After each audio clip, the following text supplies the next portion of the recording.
Cada vez que un sistema Linux arranca, hay como una especie de director de orquesta invisible, asegurándose de que, bueno, de que todo empiece a sonar en el orden correcto. Ese primer proceso, el que tiene el famoso PID 1, es el más importante de todos. Es el que lo inicia todo. Totalmente. Es el ancestro de todos los procesos que vienen después. Si ese PID 1 se cae, todo el sistema se viene abajo con él. Es la pieza angular. Exacto. Y hoy vamos a meternos de lleno con el director de orquesta más común y polémico del mundo Linux moderno, systemd.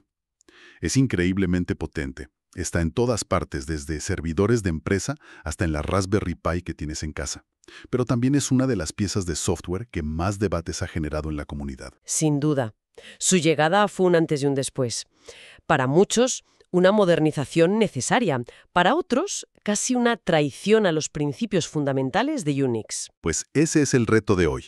Con la ayuda de documentación técnica de Red Hat, guías muy prácticas de DigitalOcean y Moldstats, y bueno, unos cuantos debates acalorados sacados de foros como Reddit, vamos a tratar de entender, de una vez por todas, qué es systemd, cómo funciona, por qué es tan poderoso y, sobre todo, de dónde viene toda esa controversia que lo rodea. Un análisis para ir más allá del cómo y entender el porqué de su diseño y su dominio actual. Vale, empecemos por la idea principal, porque esto es clave. Systemd es mucho más que un simple sistema para arrancar la máquina.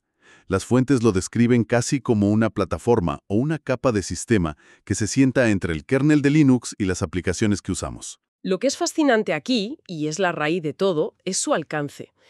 Systemd no llegó solo para reemplazar los viejos scripts de inicio de sysvinit. Su objetivo era mucho más ambicioso. Quería unificar el comportamiento de los servicios en un ecosistema Linux que era un auténtico caos de implementaciones diferentes. Por eso, no solo gestiona el arranque, sino que también centraliza el registro de eventos con journald, las conexiones de red con networkd, la gestión de dispositivos con UDEF e incluso las tareas programadas, convirtiéndose en una alternativa moderna a cron. Y esa ambición de manejarlo todo, desde el arranque hasta los logs y la red, ahí es precisamente donde empieza a ganar amigos y enemigos, ¿verdad? Vamos a volver a esto más tarde, pero es fundamental para entender por qué se diseñó así. Exacto, es el núcleo del debate. Pero antes de llegar a la filosofía, hablemos de un beneficio práctico, innegable, que impulsó su adopción: la velocidad. Systemd hizo que los sistemas Linux arrancaran muchísimo más rápido. Totalmente. Recuerdo los tiempos de espera antes, viendo cómo los servicios se iniciaban uno por uno en la pantalla. Correcto. La innovación clave fue la paralelización. Los sistemas antiguos, como sysvinit, funcionaban de forma secuencial, como una carrera de montaje. Arrancaba el servicio A y hasta que no terminaba no empezaba el B. Si el servicio B tardaba, todo lo demás tenía que esperar. Systemd fue diseñado desde cero para aprovechar los procesadores multinúcleo modernos, iniciando tantos servicios como sea posible al mismo tiempo. Declaras las dependencias y Systemd se encarga de orquestar ese arranque en paralelo. El resultado fue una reducción brutal en los tiempos de arranque. Y para lograr toda esa orquestación, systemd se basa en un concepto que lo define todo: las unidades. Básicamente, cualquier cosa que systemd gestiona es una unidad. Efectivamente. Y aquí se ve la amplitud de su diseño. No hablamos solo de servicios. Hay muchos tipos de unidades y se identifican por su extensión de archivo. Las más comunes son .service, que es un demonio o una aplicación. Luego está .socket, que es una idea brillante. Describe un socket de red que puede activar un servicio solo cuando recibe una conexión. O sea que el servicio no tiene que estar corriendo todo el tiempo, gastando memoria. Solo se despierta cuando alguien llama a la puerta. Muy eficiente. Exactamente, es la activación por socket. Luego tenemos .mount y .automount para gestionar puntos de montaje, complementando o reemplazando al clásico etc-fabstab. También están las unidades .target, que son como puntos de encuentro. Agrupan otras unidades para definir estados del sistema, como la red ya está lista o el sistema está listo para multiusuario. Son los herederos de los antiguos run levels, pero mucho más flexibles. Vale, entonces estas unidades son el lenguaje universal de systemd. Se definen en archivos de texto, lo cual es genial para la automatización. Pero, ¿dónde viven estos archivos? Porque he visto que están en varios directorios Y la jerarquía importa. Importa y mucho. Entender esto es clave para personalizar un sistema de forma correcta. Hay una jerarquía muy clara con un orden de prioridad. En la base, con la prioridad más baja, está USRL lib system CCD. Aquí es donde los paquetes de software, un servidor en Jinx, una base de datos Postgres, instalan sus archivos de unidad por defecto. Son los archivos genéricos que nos da el desarrollador. Y la regla de oro es no tocar nunca nada en ese directorio, ¿cierto? Preferiblemente no, porque una actualización del paquete con apt-upgrade o DNF update podría, borrar tus cambios sin piedad. Para eso están los otros directorios. Con máxima prioridad está etc systemd, system. Este es el terreno del administrador del sistema. Aquí es donde ponemos nuestras unidades personalizadas o, más importante, las modificaciones a las unidades que vienen por defecto. Systemd siempre mirará aquí primero. Si encuentra un nginx.service en etc, ignorará por completo el que está en userlib. Pero un momento. Tener 3 directorios distintos para archivos de unidad, etc, run, userlib. A primera vista, a un recién llegado le puede parecer una complejidad innecesaria. ¿No es una receta para la confusión, para no saber dónde buscar las cosas? Entiendo la crítica y es un debate válido. Podría parecer más simple tenerlo todo en un solo lugar, pero la lógica detrás es la separación de responsabilidades y la robustez. El directorio USRlib pertenece al gestor de paquetes, es sagrado. El de etc te pertenece a ti, el administrador. Esta jerarquía te permite anular la configuración de un paquete de forma limpia y segura, sin editar los archivos originales. Sabes que tus cambios en etc sobrevivirán a cualquier actualización. Es un sistema que, una vez lo entiendes, te da un control muy granular y evita muchos desastres. De acuerdo, visto así tiene sentido. Es un sistema pensado para evitar problemas a largo plazo. Entonces, ¿cómo es uno de estos archivos por dentro? La magia de una unidad está en cómo responde a 3 preguntas muy simples para cualquier tarea del sistema. ¿Qué es y de qué depende? ¿Cómo lo ejecuto? Y finalmente, ¿cuándo debe arrancar con el sistema? Esa es una forma excelente de resumirlo. Cada archivo de unidad se estructura en secciones para responder a esas preguntas. La primera, unit, responde a ¿qué es? Aquí pones una description para que los humanos le entiendan y defines las dependencias. Usas after igual network.target para decir no arranques esto hasta que la red esté lista o once igual database.service para indicar una dependencia débil. Débil significa que lo intentará arrancar, pero si la base de datos falla, a mi servicio no le importa y arranca igual, ¿no? A diferencia de requires igual, que si falla la dependencia, falla todo. Exacto. Once es la opción segura el 90% de las veces. Luego, la sección Service responde a tu segunda pregunta. ¿Cómo lo ejecuto? Aquí está el corazón de la unidad. La directiva execstart contiene el comando exacto para iniciar el proceso. También define su type, si es un proceso simple, si se va a segundo plano, etc. Y una directiva muy útil, restart, que puedes configurar como on failure o always para que systemd levante el servicio automáticamente si se cae. Y por último, la sección install, que responde a ¿cuándo debe arrancar? Precisamente. Esta sección le dice a systemd qué hacer cuando ejecutas el comando systemctl enable. La línea más común aquí es wanted by equals multi-user target. Esto crea un enlace simbólico que, en esencia, engancha tu servicio al objetivo de arranque multiusuario, asegurando que se inicie cuando el sistema esté listo. Vale, la teoría está clara, pero la teoría no te ayuda cuando un servidor se ha caído a las 3 de la mañana. Hablemos de los comandos que de verdad se usan, los que se convierten en memoria muscular para cualquiera que administre una máquina Linux. Totalmente. Las guías coinciden en que con 6 comandos tienes cubierto el 95% de lo que necesitas en el día a día. Son systemctl start para arrancar algo, stop para pararlo y restart para reiniciarlo. Luego systemctl status para ver qué está pasando y los últimos mensajes de log, que es vital para depurar. Y finalmente los que gestionan el arranque. Systemctl enable para que se inicie con el sistema y disable para que no lo haga. Dominar esos 6 ya te da un control enorme. Pero vamos al escenario más común. La configuración por defecto de un servicio no me sirve. Necesito añadir un parámetro o cambiar el usuario con el que se ejecuta. ¿Cuál es la forma correcta de hacerlo? Aquí es donde System realmente brilla y nos protege de nosotros mismos. El método recomendado es usar el comando systemctl edit nombre del servicio. Lo que hace este comando es mágico. En lugar de abrir el archivo original, crea un pequeño archivo de anulación o override en un subdirectorio especial, como etc systemd system nginx.service.override.conf. Y ese archivo no es una copia completa del original, solo contiene los cambios que yo quiero hacer. Correcto. Si solo quieres añadir la directiva restart equals always, ese archivo override.conf solo contendrá la sección service y esa única línea. Systemctl es lo bastante inteligente como para leer el archivo original y luego aplicar tus cambios por encima. Este sistema de overrides es un salvavidas. Lo aprendí por las malas hace años cuando un apt upgrade me borró una configuración de Nginx que había tardado horas en afinar, simplemente porque había editado tontamente el archivo original en usrlib. El método de edit evita exactamente ese desastre. Es una lección que muchos hemos aprendido a la fuerza. Es la forma más limpia y segura.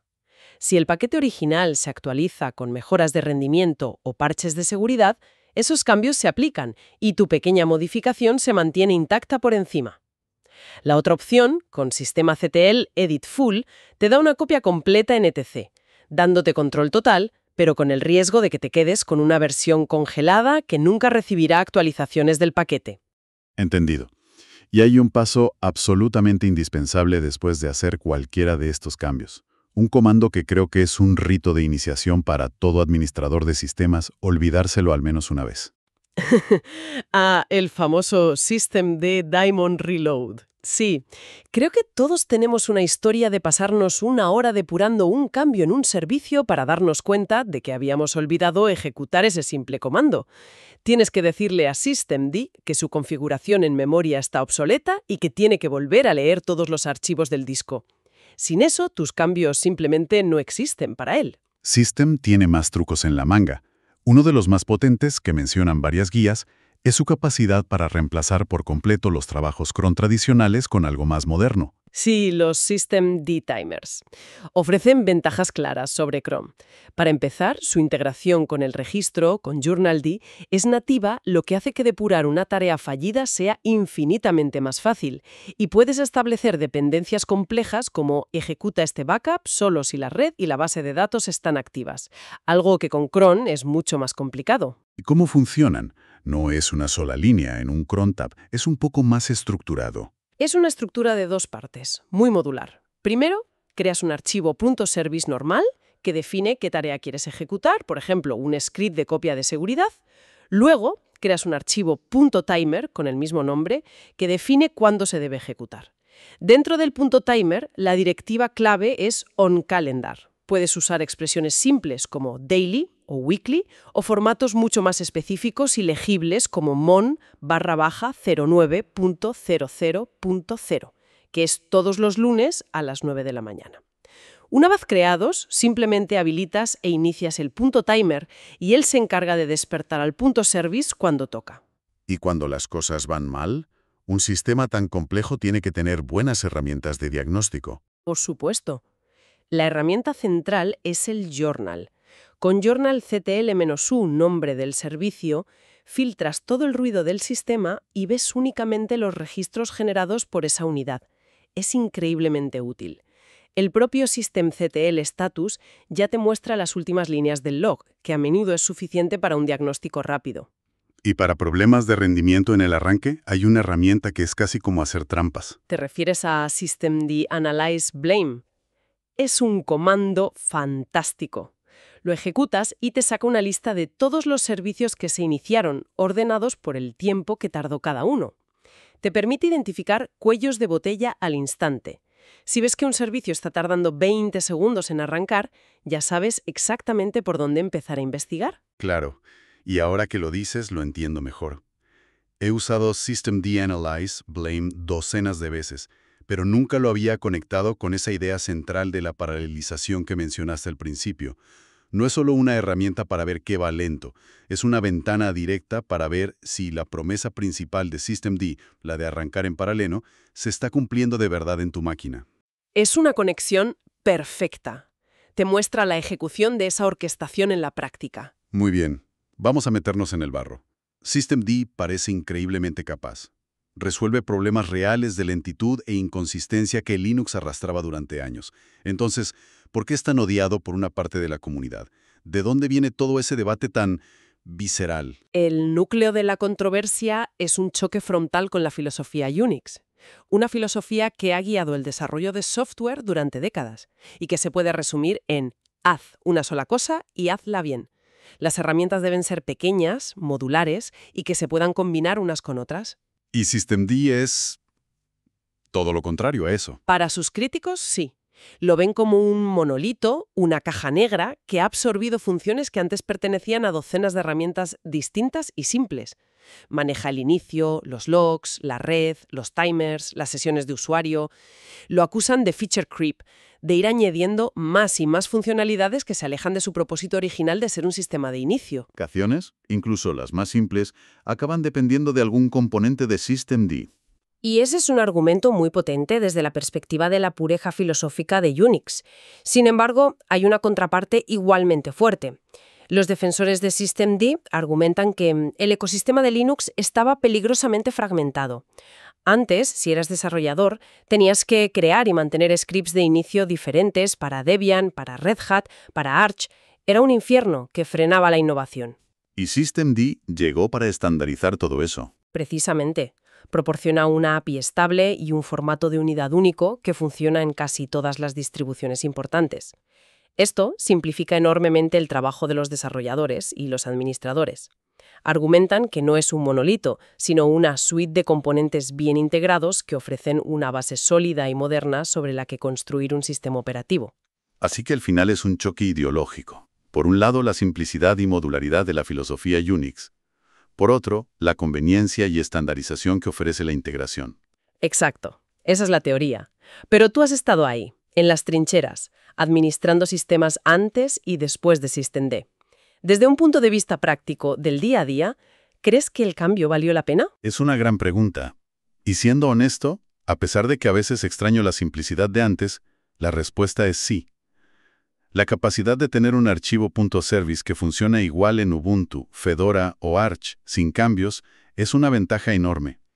Y herramientas como journalctl o la gestión de dependencias son tan potentes que me costaría mucho volver atrás. El debate filosófico es fascinante e importante, pero en la práctica, systemd resolvió problemas muy reales, aunque es tan intenso que dio lugar a proyectos como Debian, una versión de Debian creada específicamente para no usar systemd. Lo que demuestra la pasión que hay en la comunidad por estos principios. No es solo una discusión técnica, es una visión sobre cómo se debe construir el software. Ha sido un recorrido intenso. Hemos pasado de entender qué es el PID 1 a desglosar la anatomía de las unidades, hemos visto los comandos del día a día, las formas seguras de personalizar servicios, y finalmente hemos llegado al corazón del debate filosófico. Queda claro que es una herramienta que ha modernizado y estandarizado una parte enorme del ecosistema Linux. Para bien o para mal, ha centralizado muchas funciones, con todas las ventajas e inconvenientes que eso conlleva en términos de simplicidad y la filosofía de hacer una sola cosa. Para terminar, hay un concepto avanzado en la documentación que no hemos tocado, pero que abre la puerta a ideas muy interesantes. ¿Te refieres a las unidades instanciadas o plantillas? Es una característica muy potente. Imagina que tienes un solo archivo de plantilla llamado servicio@.service. Usando ese único archivo, puedes lanzar múltiples instancias únicas del mismo servicio, simplemente pasándoles un identificador. Por ejemplo, servicio@instancia1.service y servicio@instancia2.service, cada una con una configuración ligeramente distinta, pero basadas en la misma plantilla. Exacto. Y esto nos deja con una pregunta para reflexionar. Teniendo en cuenta este concepto de plantillas, ¿cómo podría cambiar la forma en que diseñamos aplicaciones o gestionamos la infraestructura? ¿Podríamos movernos hacia un modelo donde los servicios no se configuran de forma individual y estática, sino que se generan dinámicamente, bajo demanda, a partir de una plantilla genérica, adaptándose a las necesidades del momento? Es una idea que conecta una característica técnica muy específica con una visión mucho más amplia sobre la automatización y la escalabilidad.